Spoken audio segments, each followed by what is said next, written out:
আমি যে আলোচনাটা আজকে শুনতেছি, এই আলোচনাটা আমি কিভাবে আমল করব, এটা আমার আপনার ভিতরে কাজ করতে হবে।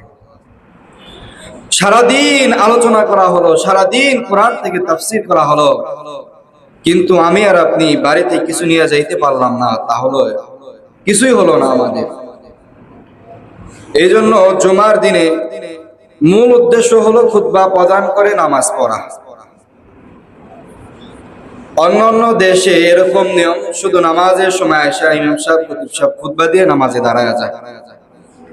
কিছু কিছু জায়গায় শুধু জুমার আগে এইভাবে আলোচনা করা হয়। আলোচনার মূল উদ্দেশ্য হলো একই ওয়াজ বারবার ঘুরে আপনার কাছে একই শিক্ষা দিতেছে যে এই আলোচনা থেকে তুমি কিছু শিক্ষা গ্রহণ করো, এই আলোচনা থেকে তুমি তোমার ভিতরে কিছু নাও, দেখো তোমার পরিবর্তন হওয়ার দরকার কিনা। যদি পরিবর্তন হওয়ার দরকার থাকে তাহলে পরিবর্তন হয়ে যাও।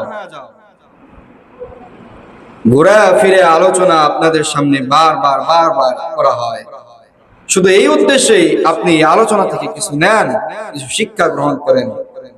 প্রত্যেকটা আলোচনা, প্রত্যেকটা বয়ানের ভিতরে, প্রত্যেকটা তাফসীরের ভিতরে মূল উদ্দেশ্য থাকে যাতে মানুষ এখান থেকে কিছু শিক্ষা গ্রহণ করতে পারে। কথা বলেন ঠিক কিনা? এজন্য আমরা আজকে এখান থেকে কিছু শিক্ষা গ্রহণ করব ইনশাআল্লাহ।